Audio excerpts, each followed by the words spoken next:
The Nurse's Night Shift. Jasmine stories. Have you ever wondered what secrets lurk in the shadows of those we trust most? What if the person sleeping beside you harbors mysteries that could shatter everything you've built together? Tonight's story takes us into the heart of Chicago Memorial Hospital, where one nurse's routine night shift becomes the beginning of an unraveling that will test the very fabric of family trust and survival. This is a story of betrayal, sacrifice, and the unexpected strength found in the most broken places. If you're ready for a journey that will keep you on the edge of your seat, hit that like button and subscribe for more stories that explore the darkest corners of the human heart. Let's dive into The Nurse's Night Shift. The fluorescent lights of Chicago Memorial Hospital's emergency room flickered like dying stars against the November darkness. Jennifer Walsh had seen enough death to recognize its calling card. The particular way a body surrendered, how the monitors sang their electronic dirge, the specific quality of silence that followed. But tonight, as she pressed her palms against the chest of 19-year-old Tommy Delgado, something felt different. "Come on, Tommy," she whispered, counting compressions with the mechanical precision that 20 years of nursing had branded into her muscle memory. "Not tonight, not on my watch." Dr. Harrison worked beside her, his movements sharp and economical, as he pushed another round of epinephrine. Their dance around the trauma bay was wordless, perfected through countless nights of fighting death together. But death was winning. The boy's eyes, when had he opened them, locked onto Jennifer's face with desperate clarity. His lips, blue-tinged and trembling, formed words that barely escaped the chaos of the resuscitation attempt. "Blue angel." The words hit Jennifer like ice water. She'd heard drug users ramble before their minds, creating phantoms in their final moments. But Tommy's gaze held something else. Recognition, warning, fear. "He's gone," Harrison said quietly, pulling back. The monitors confirmed what Jennifer's hands already knew. The rhythm was gone, leaving only the flat line's brutal honesty. She stood there, Tommy's blood painting abstract patterns on her scrubs, those two words echoing in her mind. "Blue angel." Why did that sound familiar? "You okay?" Harrison's hand touched her shoulder, warm through the thin fabric. Richard Harrison had been her anchor in this emergency room for 5 years, the steady presence that made the chaos bearable. His brown eyes, usually clinical and detached, held genuine concern. "Yeah?" Jennifer managed, stripping off her gloves. "Just young. They're always too young." "Gang kid," Harrison said, checking the chart. "Carlos Delgado's cousin. 3rd overdose from that family this month. This new fentanyl mix is brutal." Carlos Delgado. Jennifer knew that name from Marcus's late-night phone calls, the ones that pulled her husband from bed at ungodly hours. Marcus had been tracking the Delgado cartel for 2 years, each lead followed by another dead end, another young body on her trauma table. She excused herself to the break room, needing a moment to shake off the weight of another lost life. Her phone buzzed on the metal table where she'd left it. Marcus's name lit up the screen, but it wasn't a call. It was a notification from their shared cloud account. A new photo upload. Jennifer almost ignored it, but something made her look. The thumbnail was innocent enough, Marcus at his desk. But when she opened it fully, she saw the reflection in his computer monitor. A text conversation, the contact name visible for just a moment in the glass. Blue Angel. Her hands trembled as she zoomed in, trying to read the messages, but the resolution wasn't clear enough. Only fragments were visible. "Tonight and careful, he can't know." The break room door opened. Grace Chen, her closest friend and fellow nurse, entered with 2 cups of coffee. "Rough one?" she asked, noting Jennifer's pale face. "Tommy Delgado," Jennifer said quickly, closing her phone. 19 years old. Grace sat beside her, their shoulders touching in the familiar comfort of shared exhaustion. "How's Marcus still chasing ghosts?" Jennifer almost laughed at the choice of words. "Same as always. Married to the job."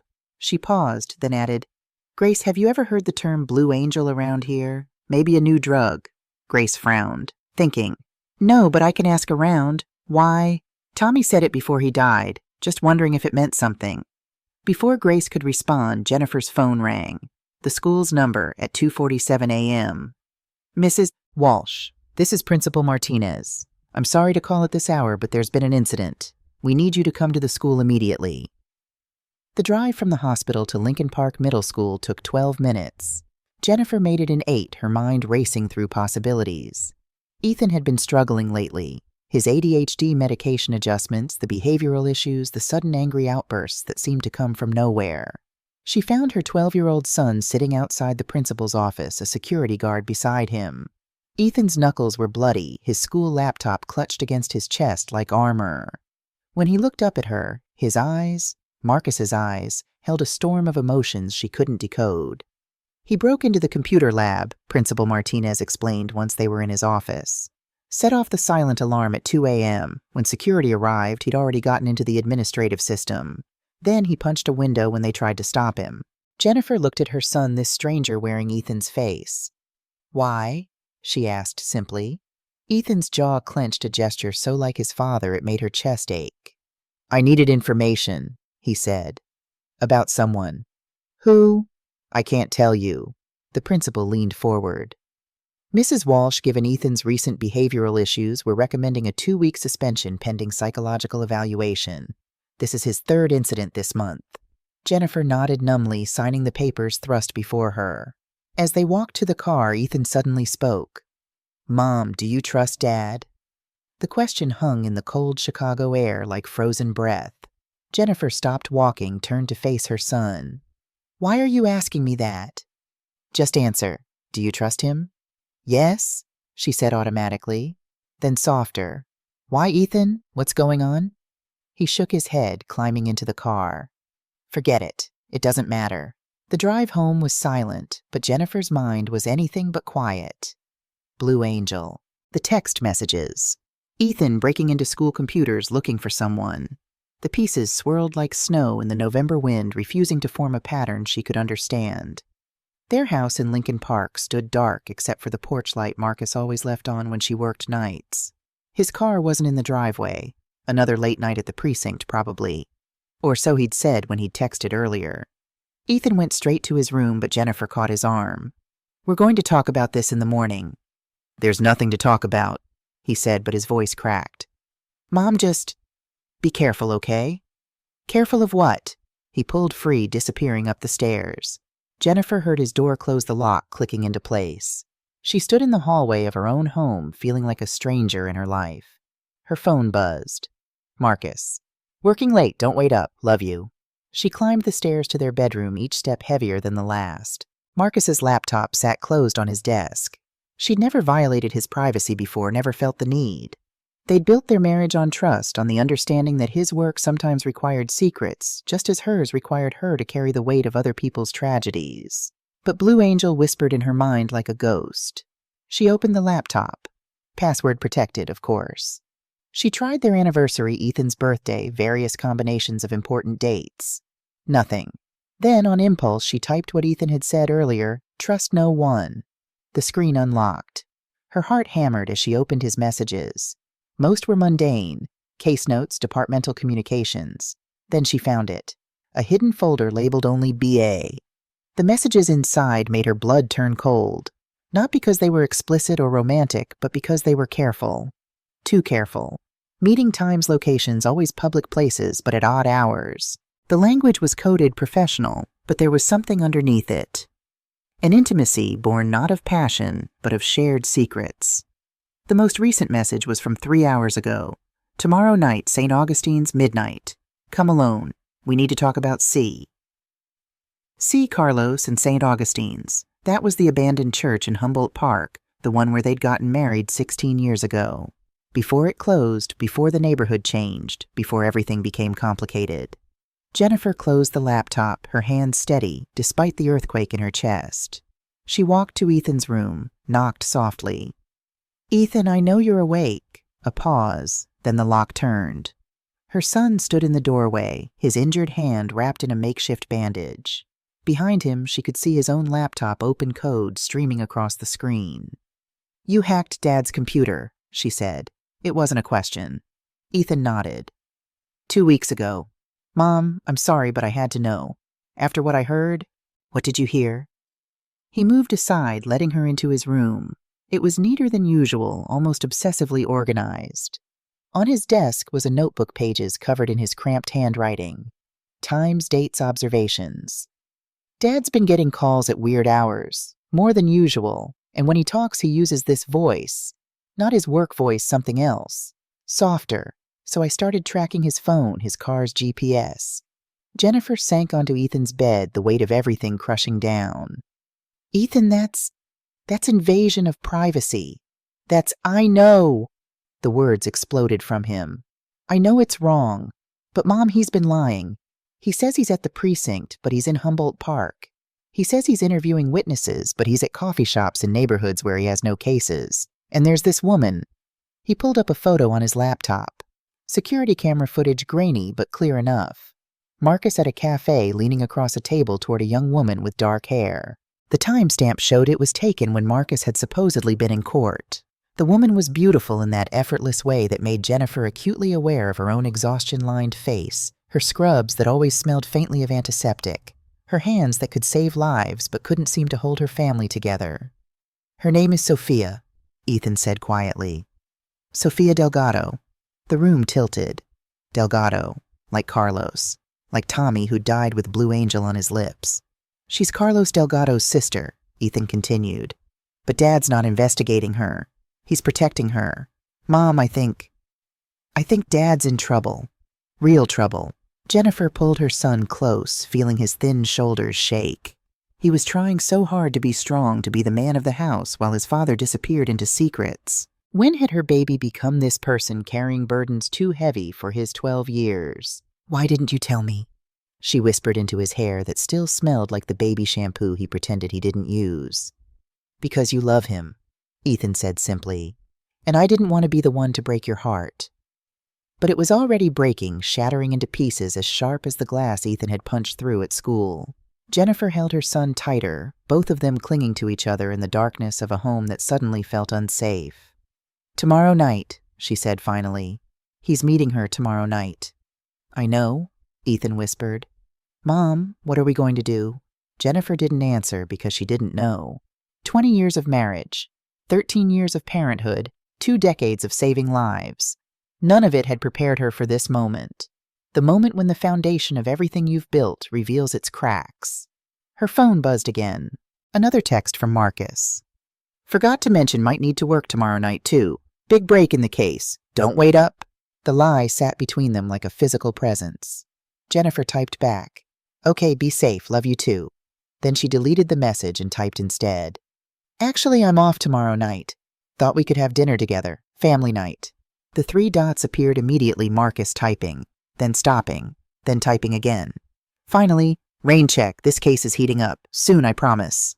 Jennifer stared at the screen at the casual way he dismissed their family, at the promise that felt as hollow as their wedding vows suddenly seemed. Mom, Ethan's voice was small. I found something else. He showed her another file on his laptop. Bank statements. Not theirs. A separate account in Marcus's name that she'd never known existed. Regular deposits of exactly $9,999, just under the federal reporting limit. The deposit started 6 months ago, around the time Marcus had become obsessed with the Delgado case. He's taking money, Ethan said unnecessarily. Mom, what if he's not investigating them? What if he's working for them? The room was spinning now, everything Jennifer thought she knew unraveling like surgical sutures. She thought of Tommy Delgado dying in her trauma bay of Blue Angel, of Sophia Delgado's beautiful face of her husband's lies stacking up like the bodies in the hospital morgue. We don't know the whole story, she said, though the words felt weak. There could be an explanation. Then why won't he tell us? Ethan's voice cracked with adolescent frustration and deeper hurt.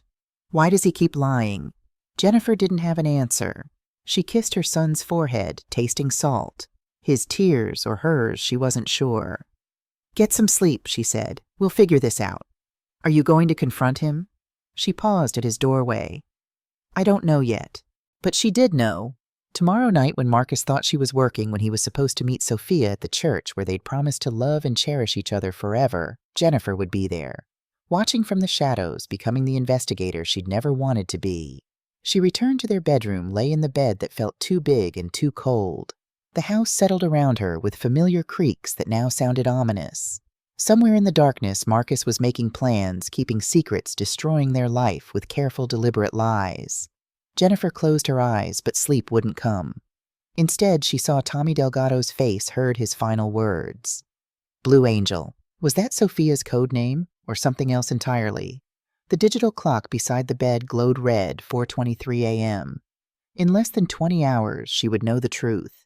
The thought terrified her more than any trauma, any emergency she'd faced in 20 years of nursing, because some wounds she knew couldn't be healed. Some things once broken stayed that way. Her phone lit up with one final message. Not from Marcus this time, but from an unknown number. Your husband is in danger. Trust no one. B.A. Blue Angel. Jennifer sat up, her heart racing. She tried to call the number back, but it was already disconnected. She looked at the message again, screenshot it, then watched as it disappeared from her phone as if it had never existed at all. The war for her family had begun, and Jennifer didn't even know who the enemy was. But she would find out. Tomorrow night, in the shadow of broken promises and abandoned faith, she would learn what Blue Angel meant. And she would learn what her husband had become. Outside Chicago woke to another gray November morning, unaware that in a modest house in Lincoln Park, a family was quietly falling apart. The first cracks had formed. Now all that remained was to see how completely they would shatter. The next morning came too soon and not soon enough. Jennifer had given up on sleep, instead sitting at the kitchen table with her third cup of coffee, watching the sun struggle through the Chicago clouds. Ethan came down at 7, dressed for a school he couldn't attend, his suspension a weight between them. "I'll call in sick today," she said. "We need to talk about everything." "You never call in sick," Ethan said, pouring cereal with his bandaged hand. "Well, today I am." They were still sitting there when Marcus's key turned in the lock. Jennifer's body tensed, but she forced herself to remain casual normal. Her husband entered, looking exhausted, his detective's shield still clipped to his belt, his service weapon visible in its holster. "Hey," he said, kissing her forehead.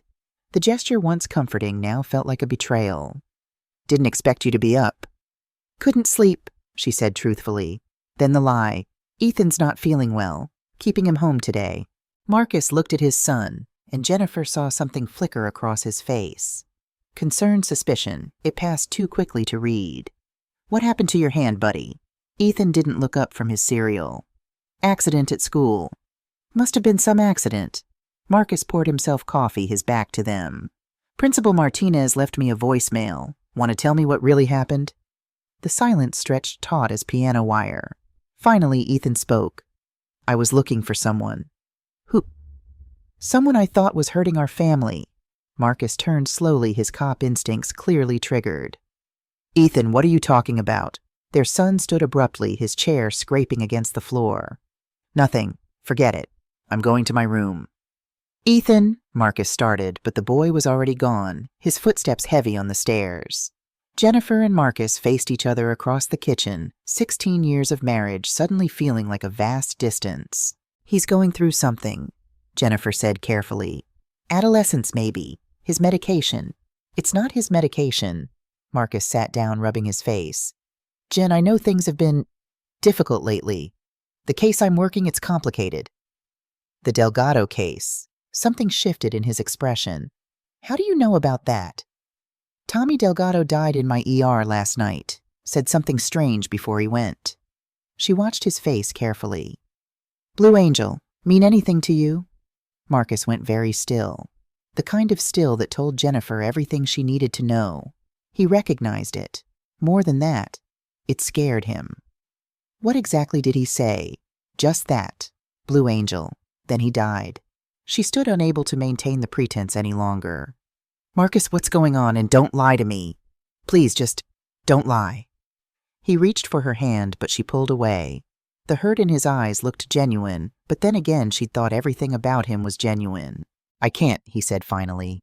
"Jen, I want to tell you everything, but I can't. Not yet. It's not safe." "Not safe for who? You mean Ethan?"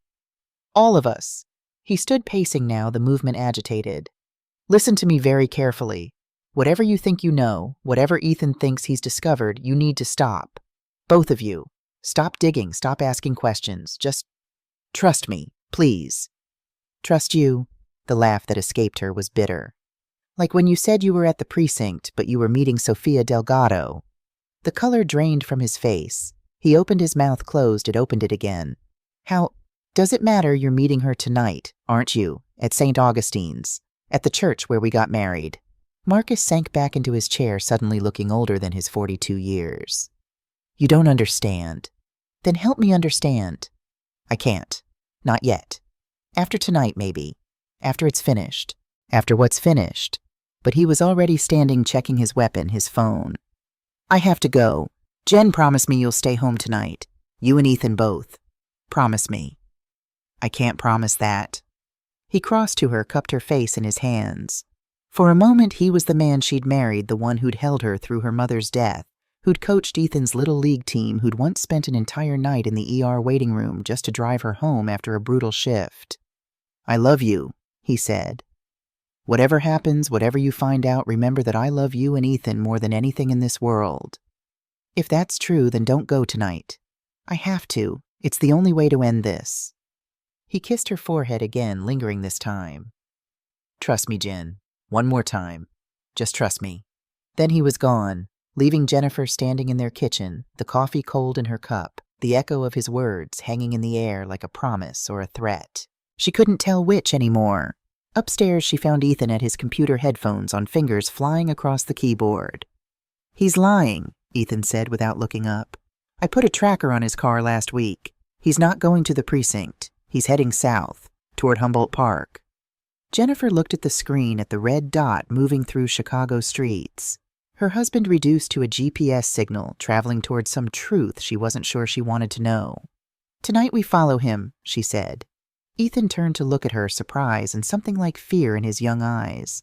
Mom, are you sure? No, she admitted. But I can't live with not knowing anymore.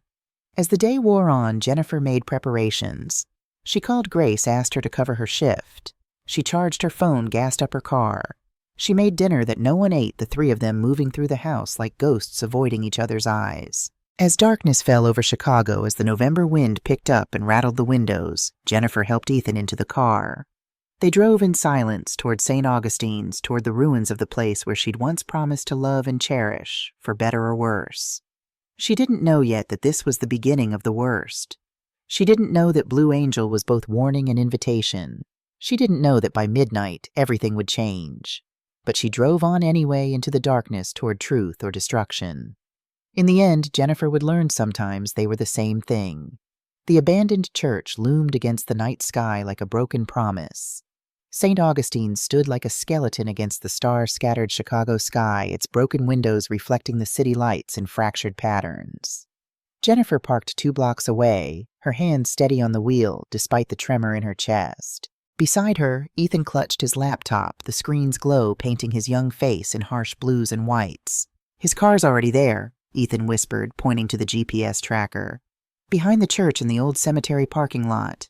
Jennifer checked the time, 11:47 p.m. They were early. Good.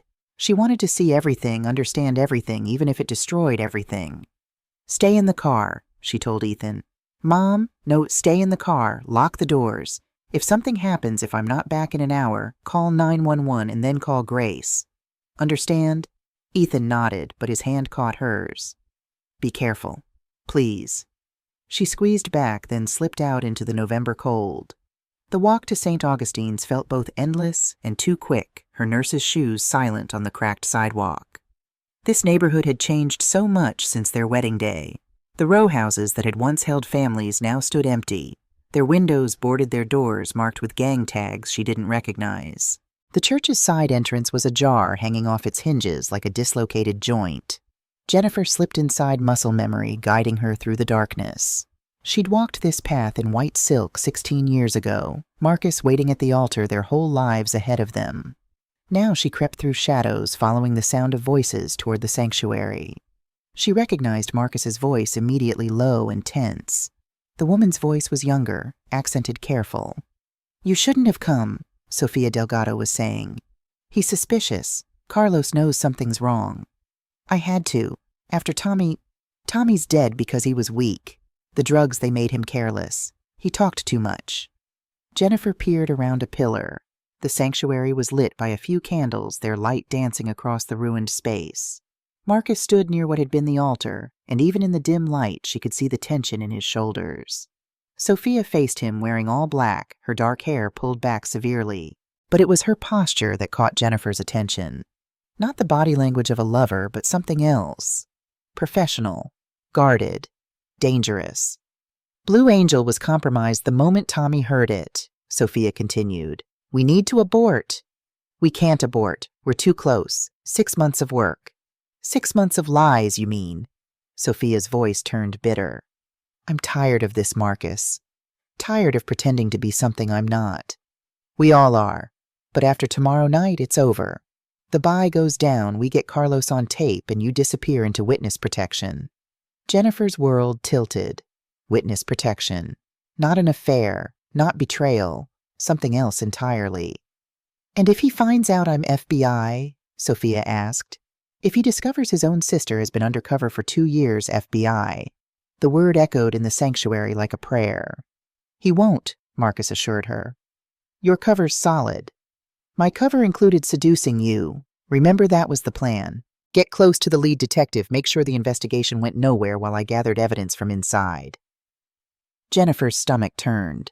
She pressed herself against the pillar, forcing herself to keep listening. But you wouldn't play along, Sophia continued. Mr. Faithful, Mr. Married. Do you know how suspicious that made Carlos? His sister throws herself at a cop and the cop says no. So we improvised, made it look like I was taking bribes instead. Those deposits will end your career when this comes out. My career's not important. Keeping you alive is. Keeping my family safe is. Sophia moved closer to him and Jennifer tensed. But the younger woman only pulled out a phone showing Marcus something on the screen. He had Tommy followed before he died.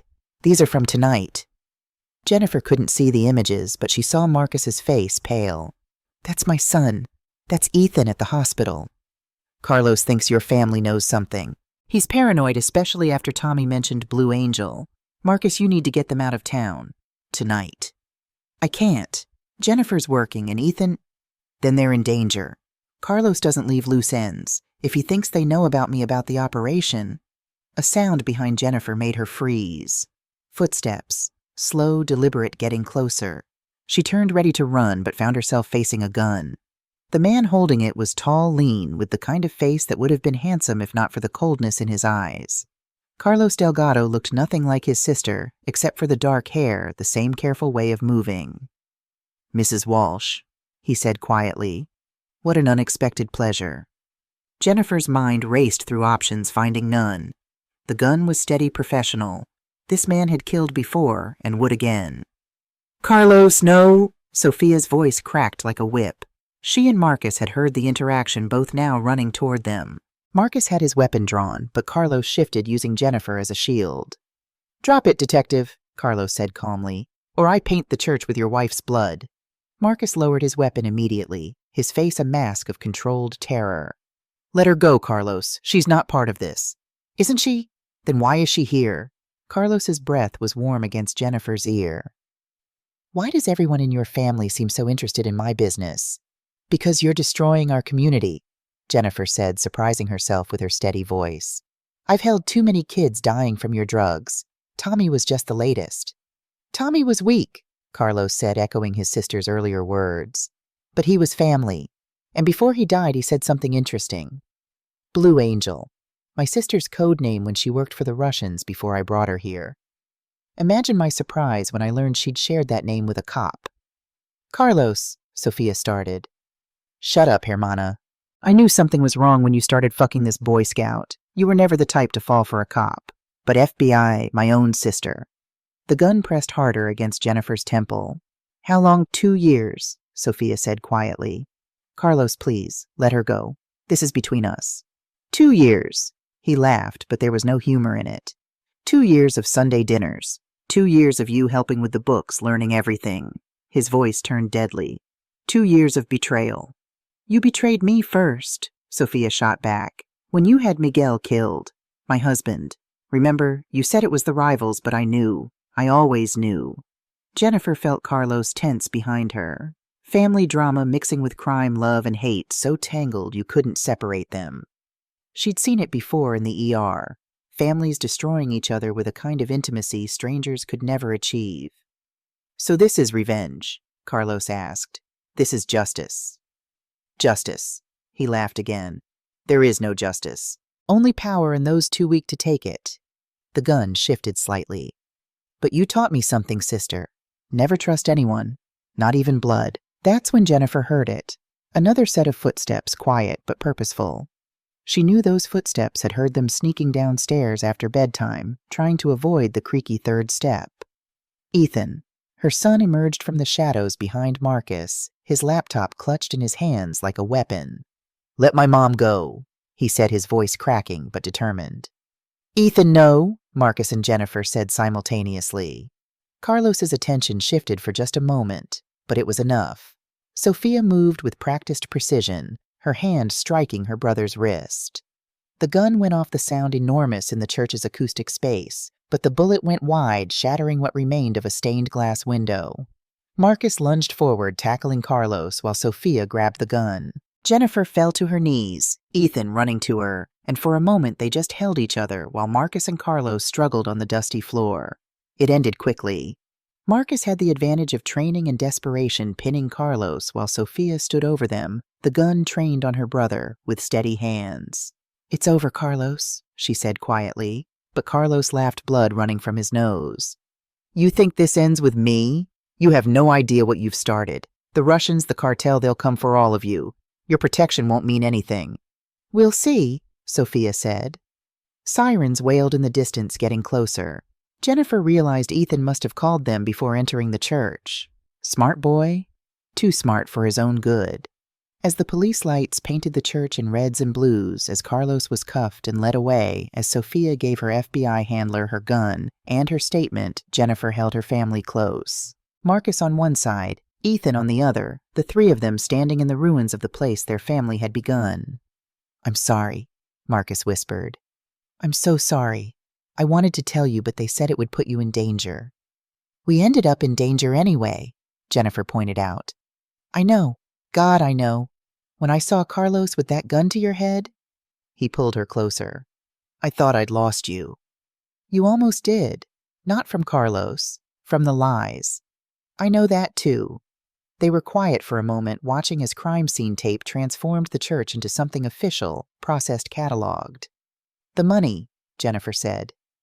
"The deposits. Marked bills, FBI's way of building a case. Every dollar traceable, every transaction recorded. It was supposed to look like I was dirty to explain why the investigation wasn't making progress. And Sophia," Marcus was quiet for a long moment. "She was supposed to seduce me, get compromising photos, make it look like I was under their control. But I couldn't. Even for the case, even knowing it wasn't real. I couldn't betray you like that." "So you betrayed me with lies instead?" "Yes," he said simply. "And I'd do it again if it meant keeping you safe." Jennifer didn't know how to feel about that. The anger was there, certainly, but underneath it was something else. Relief that it hadn't been what she'd thought, fear about what came next, and a deep, bone-tired exhaustion that had nothing to do with her night shifts. A hand touched her shoulder. Dr. Harrison stood there, concern written across his features. "Jennifer, I heard on the scanner. Are you okay?" "Richard, what are you doing here?" "I was worried. After Tommy Delgado, after you asked about Blue Angel, I did some digging. When I heard the call about St. Augustine's, I had to make sure you were safe." There was something in his eyes, something that made Jennifer step closer to Marcus. But before she could examine it further, Sophia approached. "We need to talk," she said to all of them. "Somewhere safe. This isn't over." They ended up at a safe house in Lincoln Square, a nondescript apartment that looked like 1,000 others. Sophia's handler, a middle-aged man who introduced himself only as Agent Park, laid out the situation. "Carlos Delgado was just middle management," he explained. "The real power is above him. The Russians who supply the drugs, the distributors who move them. Carlos's arrest will shake things up, but it won't stop them." "So what happens now?" Jennifer asked. "Now we protect you until the trial. Sophia testifies, Carlos goes away for life, and hopefully he gives us the names we need to move up the chain." "Hopefully," Ethan spoke for the first time since the church. "That's not very reassuring." Agent Park smiled grimly. "Welcome to law enforcement, kid."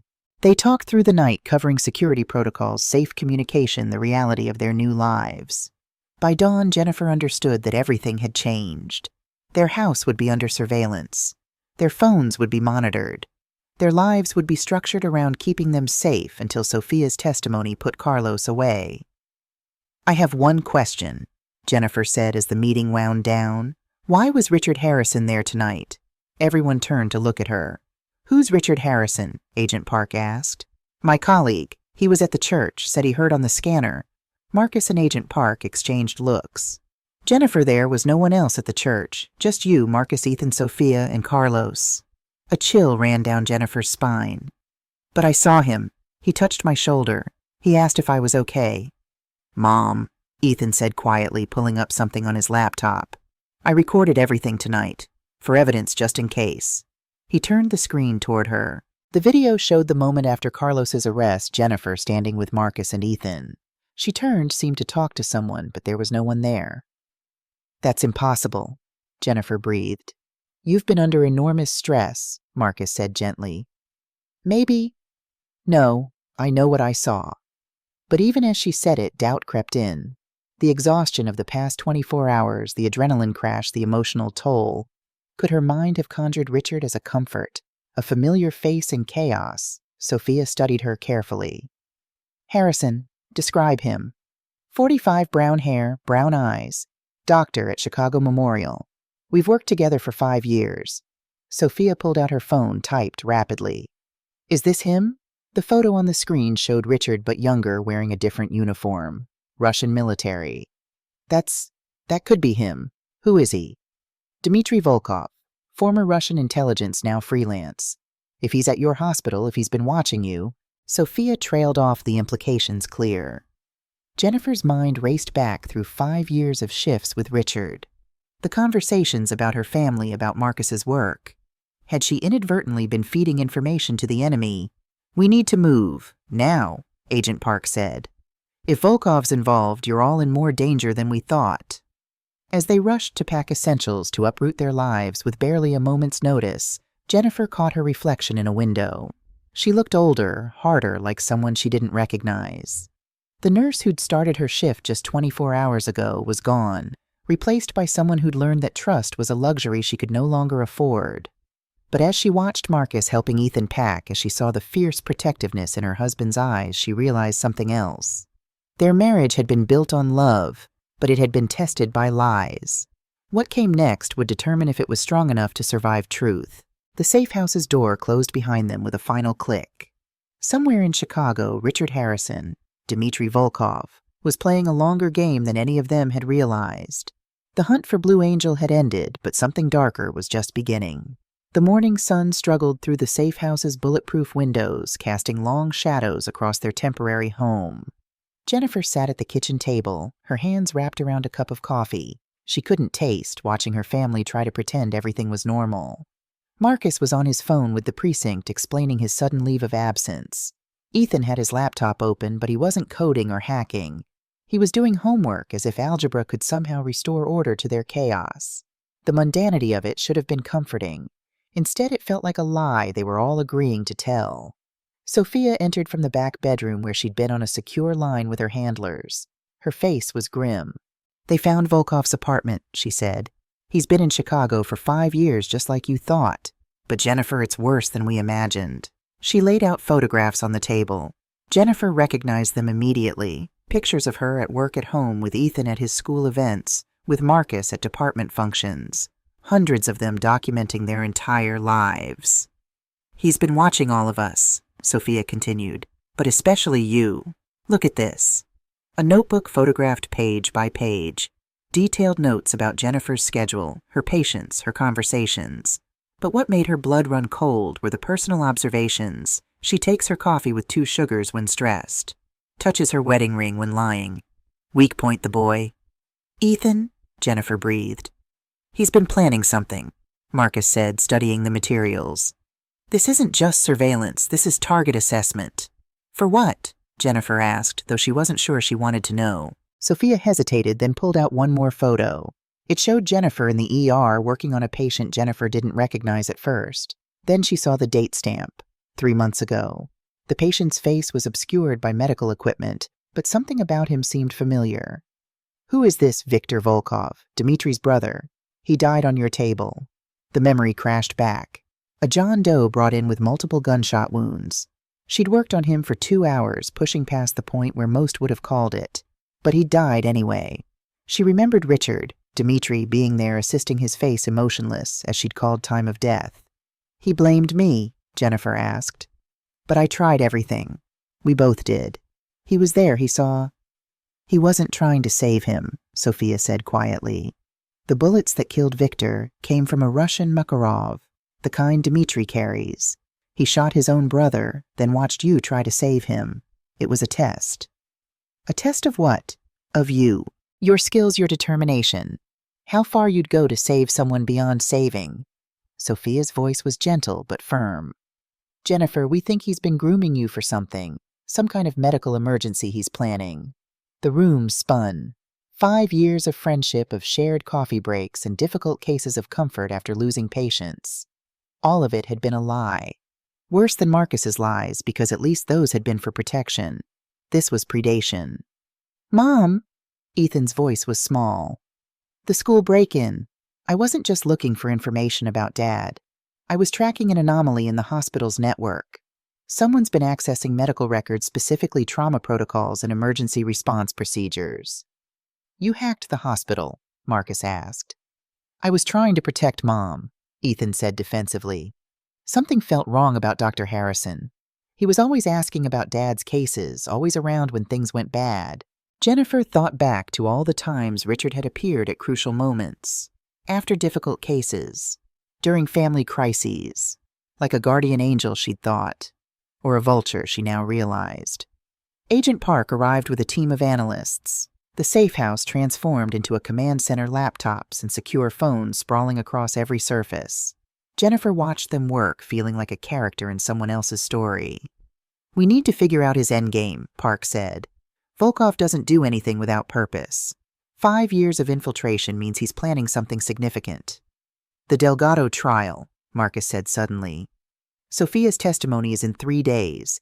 If something happens to her, the case falls apart, Sophia finished. Carlos walks, the organization continues, and the Russians keep their pipeline open. But why involve my family? Jennifer asked. Why not just come after Sophia directly? Because a direct attack would be obvious, Park explained. But if Sophia's protection detail is distracted, if there's a medical emergency that requires their attention, the pieces click together in Jennifer's mind. He's going to create a mass casualty event, something that requires me specifically, that pulls resources away from Sophia. But where, when? Jennifer closed her eyes, thinking like Dmitri. He knew her schedule, her habits, her weaknesses. Where would he strike to cause maximum damage and ensure her involvement? The courthouse, she said suddenly. During Sophia's testimony, it's 3 blocks from the hospital. Any emergency there would automatically route to our ER, and he knows I always take the critical cases. Park was already on his phone, barking orders. Security sweeps, bomb dogs, increased surveillance. But Jennifer knew it wouldn't be enough. Dmitri had planned for 5 years. He wouldn't be caught by standard procedures. There's another way, she said quietly. Everyone turned to look at her. Let him think his plan is working. I go to work like normal. When the emergency happens, I respond, but we're ready for it. Absolutely not, Marcus said immediately. You're not using yourself as bait.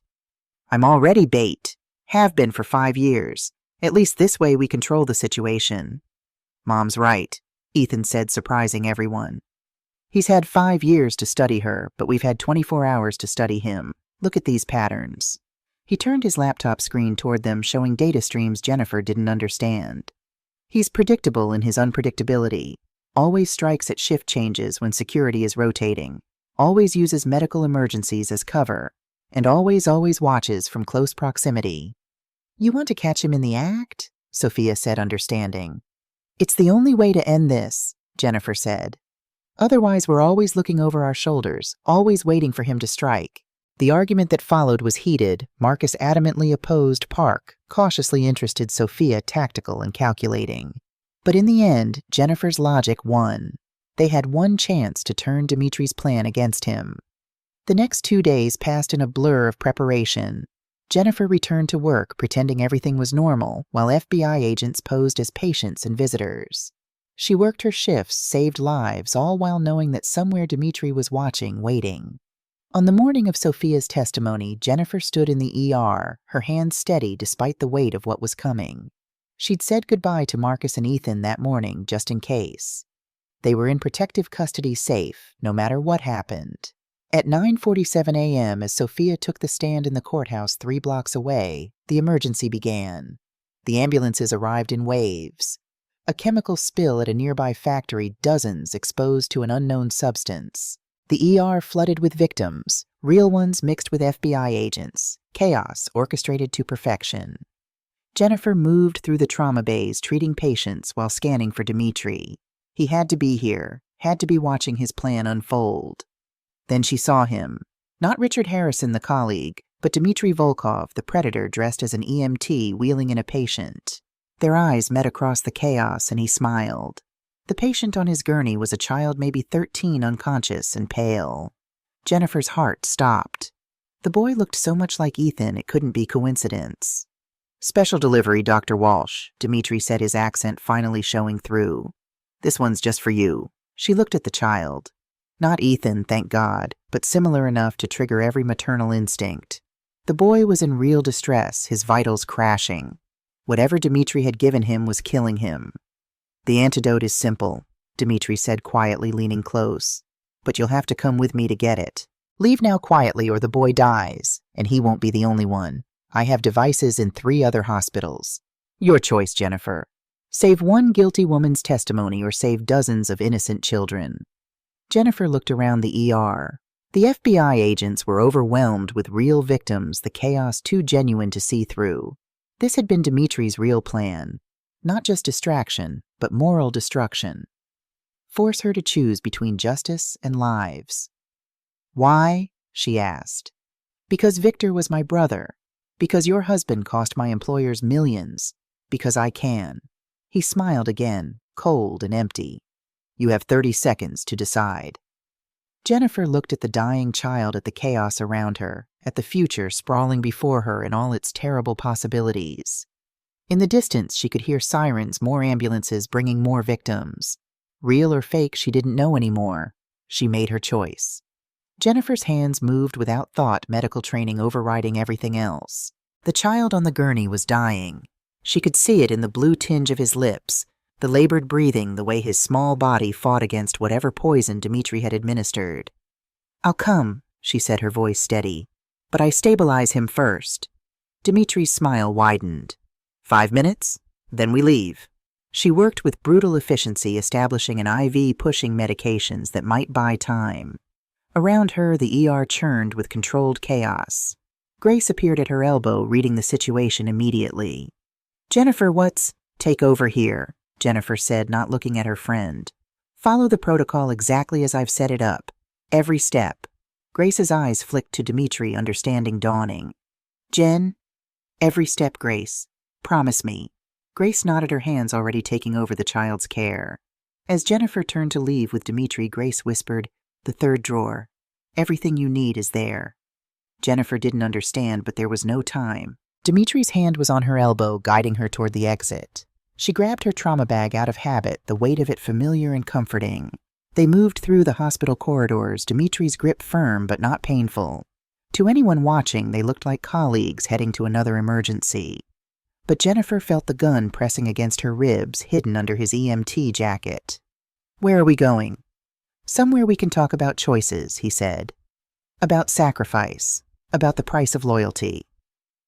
They exited through the loading dock. A van waited, engine running. Jennifer climbed in, noting the medical equipment in the back. A mobile trauma unit fully equipped. Whatever Dmitri had planned, he'd prepared for medical emergencies. As they drove, Jennifer's mind raced through possibilities. The FBI agents would notice her absence soon. Marcus would be notified. But would it be soon enough? 5 years, she said, breaking the silence. "You watched me for 5 years. "I studied you," Dmitri corrected. "Your compassion, your skill, your weakness. Do you know what I learned?" "What, that you're exactly like me?" Jennifer laughed bitterly. "I'm nothing like you. No, you sacrifice yourself for others. You carry the weight of every loss. You believe that if you just try hard enough, you can save everyone." He glanced at her in the rearview mirror.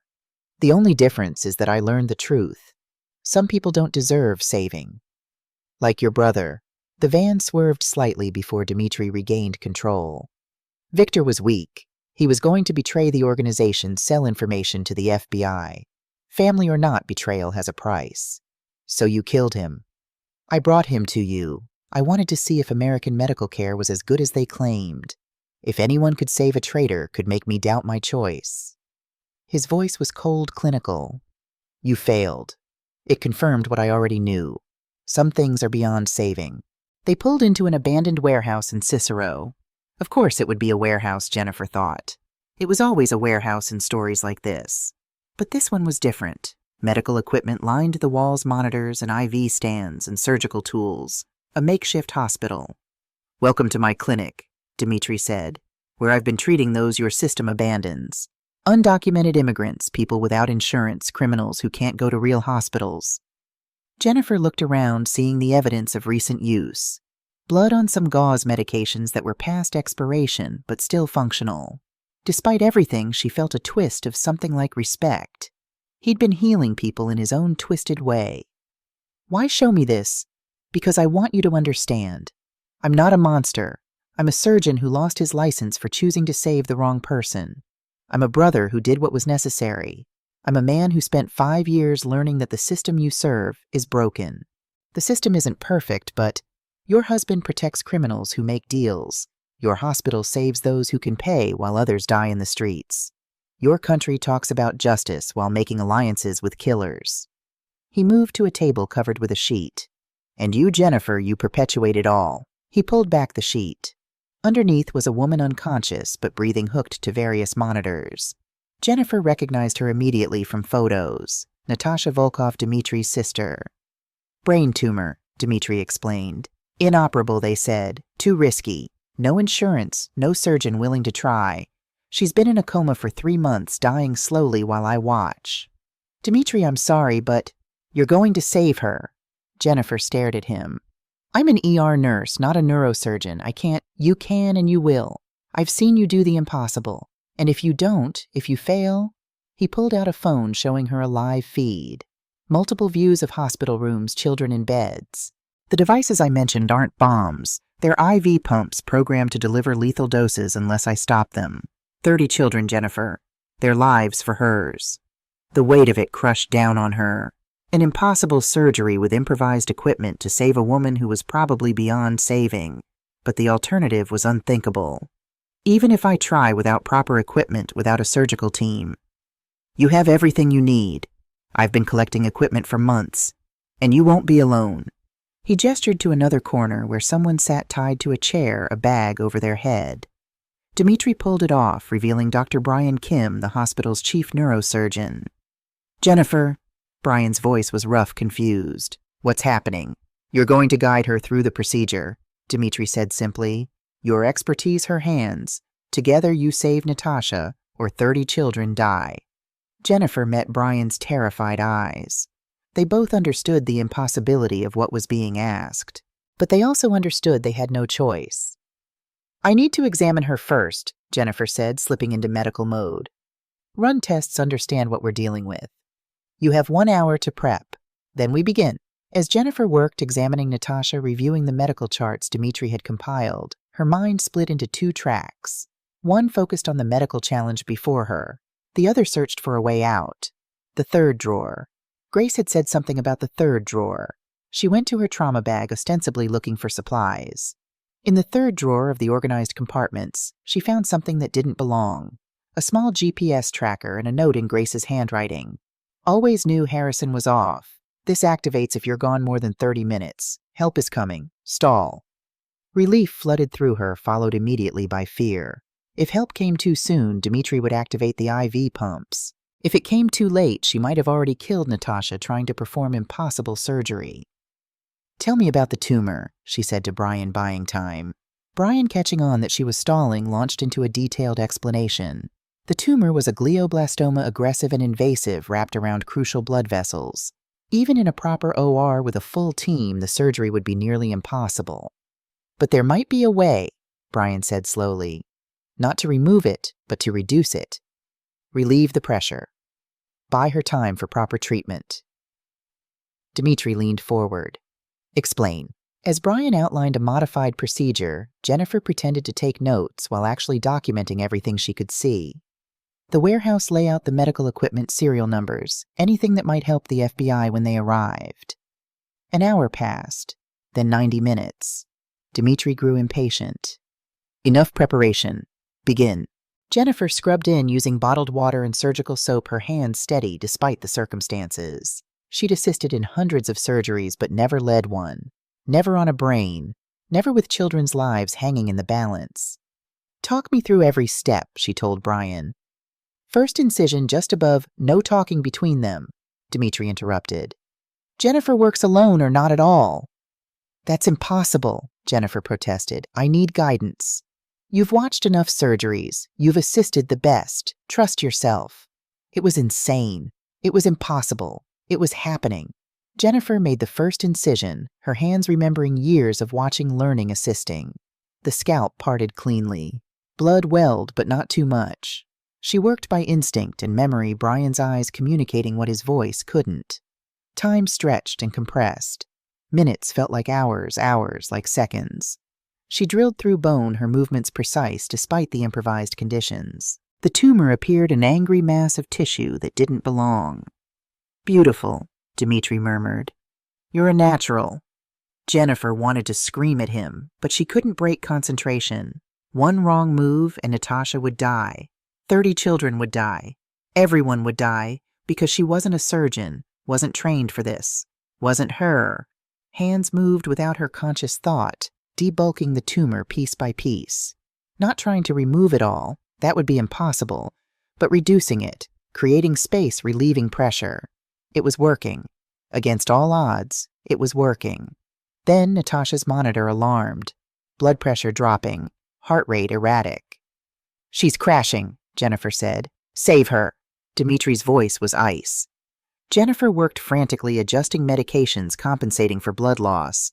But Natasha was failing, her body giving up after months of fighting. I need more equipment. Real equipment. She needs you to save her. I can't touch. The words tore from Jennifer's throat. Don't you understand? Some things are beyond saving. You said it yourself. Dimitri stood the gun now visible in his hand. Try harder. That's when the lights went out. Emergency lighting kicked in a second later, bathing everything in red. In the distance, Jennifer heard vehicles, lots of them getting closer. You called them? Dimitri said, his voice deadly calm. No, but my friend did. It's over, Dimitri. He looked at his sister, at Jennifer's blood-covered hands, at the surgery half finished. Then he smiled, that cold, empty smile she'd seen too often. No, it's just beginning. He moved to a laptop, fingers flying across keys. 30 children, Jennifer. Watch them die. No! Jennifer lunged for him, but he was faster, stronger. He threw her aside, her head hitting the concrete floor hard enough to see stars. Through blurred vision, she saw him typing commands, saw Brian struggling against his restraints, saw Natasha still unconscious, dying on the table. Then she saw something else. Movement in the shadows. A small figure who shouldn't be there, couldn't be there. Ethan, her son, emerged from the darkness, a laptop in his hands, his fingers moving as fast as Dimitri's. I'm blocking your signal, Ethan said, his young voice steady. The IV pumps won't receive your commands. Dimitri spun, gun raising toward Ethan. No! Jennifer screamed, throwing herself forward. The gun went off. Pain exploded through Jennifer's shoulder. She felt her blood mixing with Natasha's on the floor. Another shot. This time from the doorway. Marcus stood there, his service weapon trained on Dimitri, who staggered back, a red stain spreading across his chest. You shot me, Dimitri said, sounding almost surprised. You shot my wife, Marcus replied. FBI agents flooded in, securing the scene. Paramedics rushed to Jennifer and Natasha. In the chaos, Jennifer saw Dimitri fall to his knees beside his sister's table. I just wanted to save her, he whispered. She's all I had left. Jennifer, despite the pain in her shoulder, despite everything he'd done, reached out and took his hand. She's still alive. There's still a chance. Dimitri looked at her, and for the first time she saw him. Not the predator, not the colleague, but the broken man who'd lost himself trying to save someone he loved. Why? He asked. After everything, why show mercy? Because that's what makes us different, Jennifer said. I don't give up on anyone. The paramedics took over working on all three of them, Jennifer, Dimitri, and Natasha. As they wheeled her out, Jennifer heard Brian explaining to the FBI medics how to continue the surgery, how to finish what she'd started. In the ambulance, Marcus held her hand while Ethan pressed against her other side, careful of her wounded shoulder. "How did you find me?" she asked. "I've been tracking Dr. Harrison for days," Ethan admitted. "After we discovered who he really was. I put a program on his phone, his car, everything. When he took you, I knew where you were going. You shouldn't have come. It was dangerous." "Family protects family," Ethan said simply. "Dad taught me that." Jennifer looked at Marcus. "You let him come." "I couldn't stop him. He's your son, stubborn and brave and too smart for his own good." The hospital came into view Chicago Memorial, where this had all started. Grace was waiting in the ER, tears streaming down her face as she saw Jennifer. "The boy," Jennifer said immediately, "the child Dimitri poisoned." "He's fine," Grace assured her. "We found the antidote in the third drawer, just like I knew you'd tell me somehow. All 30 children in the other hospitals are safe too. Ethan's program worked. None of the IV pumps activated." Relief washed over Jennifer, followed immediately by exhaustion. As they prepped her for surgery to remove the bullet, she thought about Dimitri's words. They were alike in a way, both willing to sacrifice everything for those they loved. The difference was in the choices they made, the lines they wouldn't cross. 3 days later, Jennifer woke to find her room full of flowers. Marcus sat beside her bed, looking haggard but relieved. "Sophia," she asked, testified. "Carlos is going away for life. The organization is crumbling." He squeezed her hand. "It's over." "And Dimitri, alive, in custody. He'll likely spend the rest of his life in prison." Marcus paused. "But Natasha, the surgery you started that Dr. Kim finished, it worked. She woke up yesterday." Jennifer closed her eyes, feeling something release in her chest. Even in the midst of horror, there had been healing. Even in darkness, a life saved. "I need to tell you something," Marcus said quietly. "About the money, about the lies. I know you said you understood, but—" "We'll need therapy," Jennifer interrupted. "All of us, individual and family. This isn't something we can just move past." "I know. I've already made appointments. And no more secrets, ever, even if you think you're protecting us. I promise." Ethan appeared in the doorway, looking older than his 12 years. The past week had changed. Him changed all of them. "Mom, there's someone here to see you." Agent Park entered, followed by Sophia. She looked different out of her undercover persona. Softer, younger, more vulnerable. "I wanted to thank you," Sophia said, "for everything, and to tell you that we've uncovered something in Dimitri's records." She handed Jennifer a file. Inside were medical records, treatment notes, documentation of the free clinic Dimitri had been running. "He saved hundreds of people," Sophia said, "people who had nowhere else to go. The FBI wants to continue funding it, turn it into a legitimate clinic. We were hoping you might consider consulting, helping set it up properly." Jennifer looked at the papers, at the evidence of the good mixed with the evil. It was never simple, never just black and white. People were complicated, broken, capable of both healing and harm. "I'll think about it," she said. After they left, Jennifer sat with her family in the quiet hospital room. Outside, Chicago churned on, unaware of the drama that had played out in its shadows. The Delgado organization was broken. Dmitri Volkov was contained. The immediate danger had passed.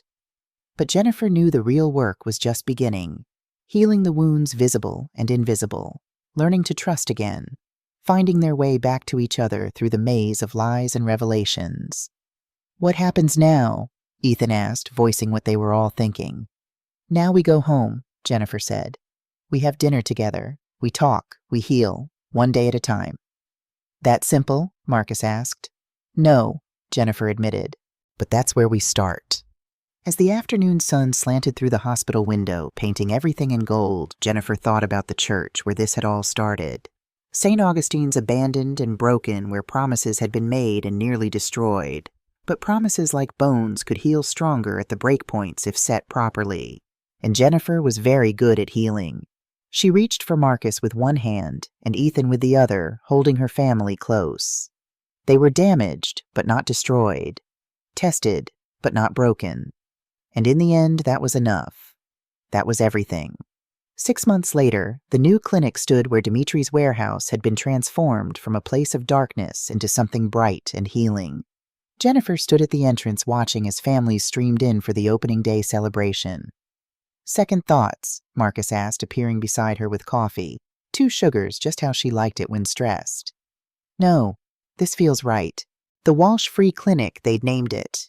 Not after their family, but after Tommy Walsh, the young man whose death had started everything. Carlos Delgado, serving life in federal prison, had actually provided part of the funding. Guilt money, perhaps, or just the complex loyalty of family extending beyond crime. Ethan was inside teaching a computer class to kids from the neighborhood. He'd insisted on being part of this, of building something good from the ashes of their trauma.